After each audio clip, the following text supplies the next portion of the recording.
कुछ बनने से पहले कुछ बनना पड़ता है। अब ये बुद्ध एस्पिरेंट के रूप में है, यहां आईएएस के रूप में है, लेकिन इन दोनों के बीच में यह कड़ी है त्याग की, तपस्या की, साधना की, ध्यान की, प्राणायाम की, और ये 99% लोगों में मिसिंग है और यही असफलता का एक बहुत बड़ा कारण है। मैं जानता हूं आप सब परेशान हैं, आपको दिशा नहीं मिल रही है, कोई जगाने वाला नहीं मिल रहा है। तो नौजवान क्रांति का जो अगला चरण है, उसका जो प्रोग्राम है ब्लूटूथ, उसका यही उद्देश्य है। खुद से कनेक्ट होकर फिर बाहर से कनेक्ट हो जाओ, अपना विकास करो, अपना उत्थान करो।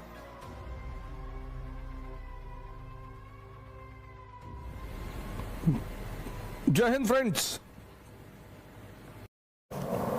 जय हिंद फ्रेंड्स।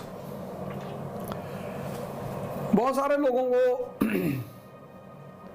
कई सारे सवाल पूछने थे ब्लूटूथ प्रोग्राम के बारे में। ब्लूटूथ का जो प्रोग्राम है वो नौजवान क्रांति का अगला भाग है ये नौजवान क्रांति का ही हिस्सा, लेकिन ये नौजवान क्रांति का अगला भाग है और उसका उद्देश्य है श्रमण आंदोलन को भारत में प्रोत्साहित करना। श्रमण, अब दो शब्द हैं, एक श्रमिक, एक श्रमण। श्रमिक मतलब जो बेहोशी में मेहनत कर रहा है, 6 साल से तैयारी कर रहा है, 7 साल से तैयारी कर रहा है, प्री ही नहीं निकला, मेहनत कर रहा है, रिजल्ट नहीं आ रहा है। सन्यासी, कुछ बनने से पहले बुद्ध भगवान है, राम भगवान है, कुछ बनने से पहले कुछ बनना पड़ता है। बुद्ध राजकुमार के रूप में, राम राजकुमार के रूप में।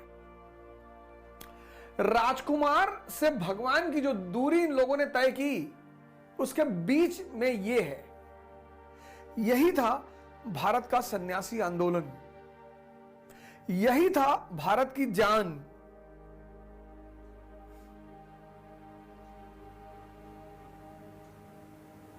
अब ये बुद्ध एस्पिरेंट के रूप में है, यहां आईएएस के रूप में है, लेकिन इन दोनों के बीच में यह कड़ी है त्याग की, तपस्या की, साधना की, ध्यान की, प्राणायाम की। आज के भारत ने क्या किया, इस बीच की कड़ी को छोड़ दिया। उसको सीधे राजकुमार से भगवान बनना है, संभव ही नहीं है, संभव ही नहीं है। और इसी चरण में कोच की जरूरत है, गुरु की जरूरत है, पढ़ाने के लिए नहीं, सिर्फ दिशा देने के लिए। इसी चरण में निराशा पैदा होती है, हताशा पैदा होती है, क्रोध आता है, डिप्रेशन होता है, कोई साथ में नहीं होता, बस एक आदमी होता है, गुरु या कोच।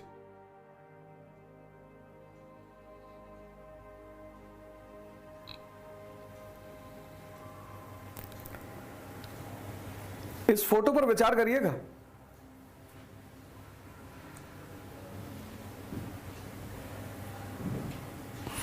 पढ़ने से मुक्ति नहीं मिलती।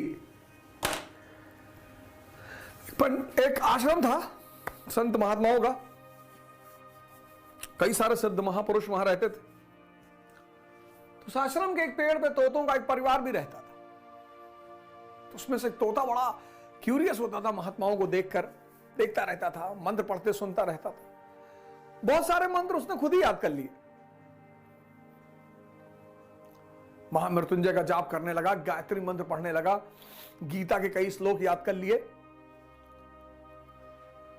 एक दिन आश्रम में उन महात्माओं से मिलने के सेठ जी आए और तोता बैठा ऊपर मंत्र पढ़ रहा था, क्योंकि जान लेने के बाद दिखाने की प्रवृत्ति होती है सब में।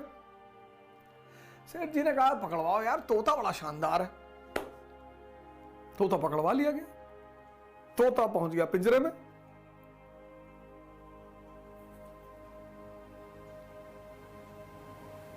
ज्ञान भारी पड़ गया। राज्य के राजा का जन्मदिन था। जगत सेठ ने सोचा कि यार इतना प्यारा तोता मंत्र पढ़ता है, श्लोक पढ़ता है, इससे बढ़िया गिफ्ट क्या।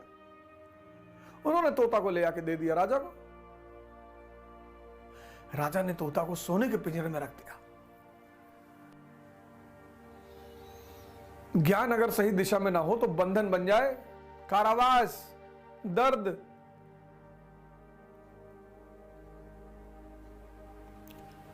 एक बार राजा ने भागवत कथा पढ़ाई, तो पंडित जी आए, भागवत कथा पढ़े, और भागवत कथा होने के बाद जब कथा का अंत हो तो कहे हरि बोले मुक्ति होए, ज्ञान मिले मुक्ति होए। और जैसे पंडित जी बोले हरि बोले मुक्ति होए, ज्ञान मिले मुक्ति होए, तोता पकड़ ले, कहे पंडित जी झूठ बोल रहे हैं। पंडित जी को बहुत बुरा लगा कि यार ये सबके सामने कह रहा पंडित जी झूठ बोल रहे हैं। फिर दूसरे दिन पंडित जी आए, फिर उसने कहा पंडित जी झूठ बोल रहे हैं। फिर तीसरे दिन जब कथा खत्म हुई और पंडित जी ने कहा हरि बोले मुक्ति होए, ज्ञान मिले मुक्ति होए, बोले पंडित जी झूठ बोल रहे हैं। पंडित जी तो बेचारे बहुत टेंशन में आ गए, यार ये बहुत बदतमीज आदमी है यार। तो पंडित जी ने जाके अपने गुरु से कहा कि राजमहल में एक तोता है और राजा का प्रिय तोता, कुछ कह भी नहीं सकते, और जब मैं कथा के अंत में कहता हूं हरि बोले मुक्ति हो, ज्ञान मिले मुक्ति हो, कहता पंडित जी झूठ बोल रहे। गुरु ने कहा ठीक है, ऐसा करो कल जब तुम कथा करने जाना तो मुझे बताना, मैं भी चलूंगा। गुरु जी भी पहुंचे। गुरु जी गए और तोतों के कान में उन्होंने कुछ कहा। फिर गुरु जी चले गए। गुरु जी ने कहा पंडित से कि अब आप बोलो, आप ये परेशान नहीं करेगा। तो फिर अगले कथा पंडित जी ने कही, फिर उन्होंने कहा हरि बोले मुक्ति होए, ज्ञान मिले मुक्ति होए। अब की बार तोते ने कुछ नहीं कहा। भागवत कथा खत्म हुई, तोता कुछ बोला ही नहीं। पंडित जी बड़े हैरान हो गए, गुरु जी ऐसा क्या बोल दिया इसके कान में। खैर जिस दिन भागवत कथा खत्म हुई उसके दूसरे दिन तोता जो है सुबह पिंजरे में पड़ा हुआ था।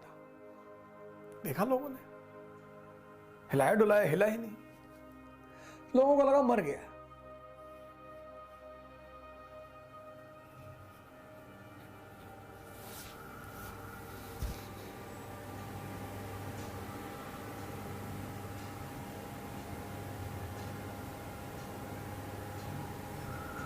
राजा को बुलाया गया, राजा ने भी हिलाया डुलाया।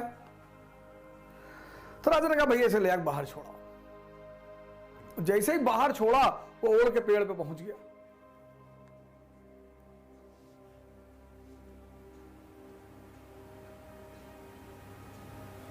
उड़ के पेड़ पे पहुंच के डाल पे बैठ के बोला कि हरि बोले मुक्ति भले ना होए, ज्ञान मिले मुक्ति भले ना होए, गुरु मिले मुक्ति होए। ये फेस।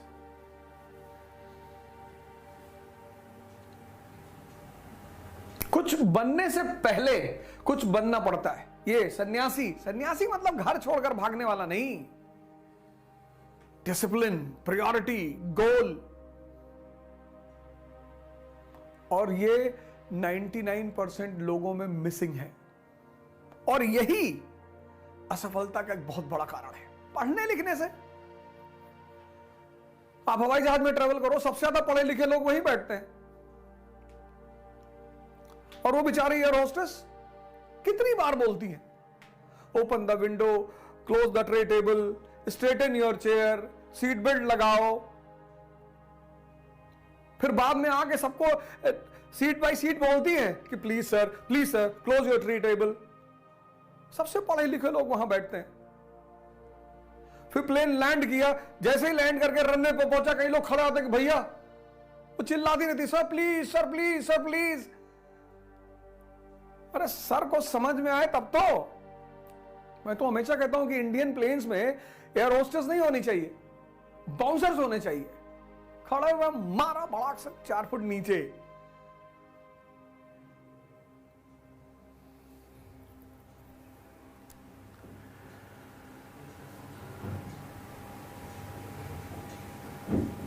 तो इस धारा को फिर से जिंदा करना है। आप इस दौर से गुजर रहे हो, लेकिन आपको डायरेक्शन नहीं मिल रही, अप्रोच नहीं मिल रही। पढ़ा तो सब रहे, हिंदुस्तान तो टीचरों का देश है, एक से एक टीचर है, बड़े बड़े टीचर। यहां टीचरों की तो कमी ही नहीं। लेकिन एक आदमी जो आपको डेली जगाए, उठाए, बताए ऐसा करना, उसी उद्देश्य से यह शुरू किया गया ब्लूटूथ का प्रोग्राम। 501 फीस पर महीना। 10 फरवरी से शुरू हो रहा है पहला सेशन।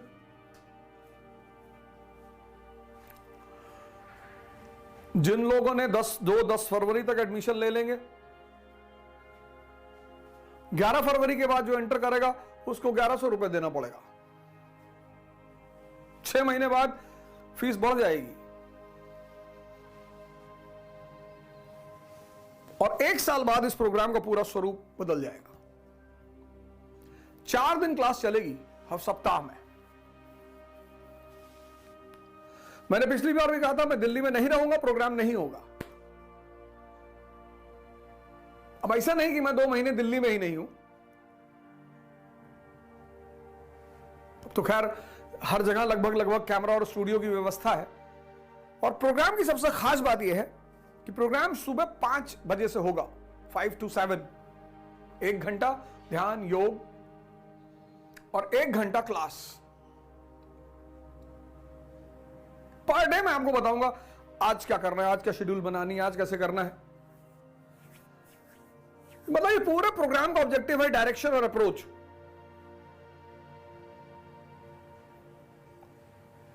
पांच से 7, 1 घंटा ध्यान योग, 1 घंटा पढ़ाई, सिर्फ एनसीईआरटी, कोई नोट्स नहीं, कोई रिकॉर्डेड लेक्चर नहीं, कुछ भी नहीं, कोई नोट्स नहीं, कोई रिकॉर्डेड लेक्चर नहीं। आपका आज का प्रोग्राम छूट गया, उसका कोई रिकॉर्डेड लेक्चर नहीं, कोई नोट्स नहीं, सिर्फ एनसीईआरटी। 10 फरवरी से जो पहली एनसीईआरटी शुरू होगी वो है modern India. Vipin Chandra class 12th 10 फरवरी। विपिन चंद्रा क्लास 12th पहली एनसीईआरटी।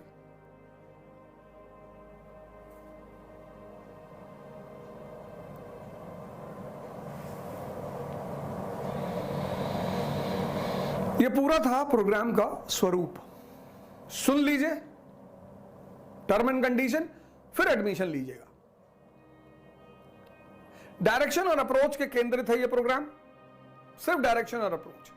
पूरी एनसीईआरटी पढ़ाऊंगा, history, polity, economy, general science, सब।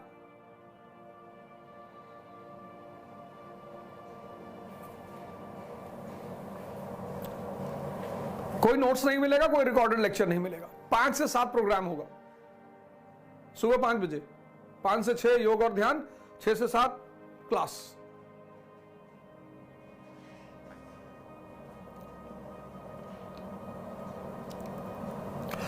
और इस धारा को रिवाइव करना है। बिना तपे, बिना गले, बिना मरे इस स्टेज पे कोई पहुंचेगा ही नहीं। आप इंडिया में कोचिंग करो, इलाहाबाद में करो, दिल्ली में करो, लंदन में करो, न्यूयॉर्क में करो, कोई फर्क ही नहीं पड़ता। बहुत मैसेजेस आते हैं मेरे पास, सर प्लीज मेरी हेल्प कर दीजिए, सर मुझे बता दीजिए, सर ऐसा कर दीजिए। मैं जानता हूं आप सब परेशान हैं, आपको दिशा नहीं मिल रही है, कोई जगाने वाला नहीं मिल रहा है। तो नौजवान क्रांति का जो अगला चरण है, उसका जो प्रोग्राम है ब्लूटूथ, उसका यही उद्देश्य है। आप यहां पे हैं, राजकुमार हैं, अब आपको तपना पड़ेगा, गलना पड़ेगा।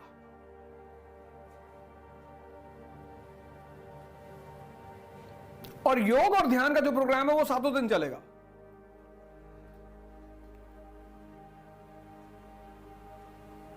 वो तो 7 दिन चलेगा। फिर यहां पहुंचना है। यह भारत की सबसे बड़ी विधा थी, सबसे बड़ी। इसलिए पश्चिम को भारत के सन्यासियों को बदनाम करना है किसी भी तरह से, क्योंकि उनको पता है कि जिसने सन्यास की कला समझ ली वो सुपरमैन। ये बात पश्चिम को पता है कि जिसने भारत में सन्यासी की कला पकड़ ली वो Superman, Superman, super human, God.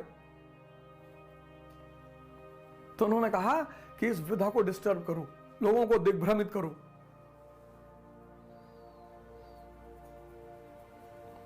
Ram को जो समझ गया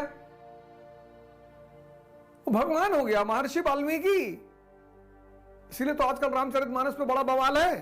पहली बार इतिहास में सबको मौका है रामचरितमानस पढ़ने का, पहली बार। और जो राम को समझ गया वो भगवान। तो जब सब पिछड़े गरीब भगवान हो जाएंगे तो राजनीति किस पे होगी? पहली बार इतिहास में मौका है सब पढ़ने का। रामचरितमानस पढ़ो, पुराण पढ़ो, उपनिषद पढ़ो, कोई बोलने वाला ही नहीं। तो फिर समाज का वो जो शासक तबका उसको लगा कि अरे ये तो सब पढ़ लेंगे, ये तो सब महर्षि वाल्मीकि से, ये सब महर्षि वाल्मीकि जैसे हो जाएंगे, रैदास जैसे हो जाएंगे, संत दादू जैसे हो जाएंगे, तो इनको रामचरितमानस ही ना पढ़ने दो।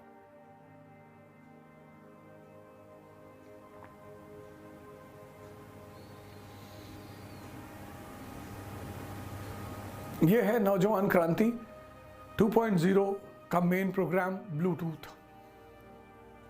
खुद से कनेक्ट होकर फिर बाहर से कनेक्ट हो जाओ, अपना विकास करो, अपना उत्थान करो। 10 फरवरी सुबह 5 बजे मिलेंगे। जय हिंद।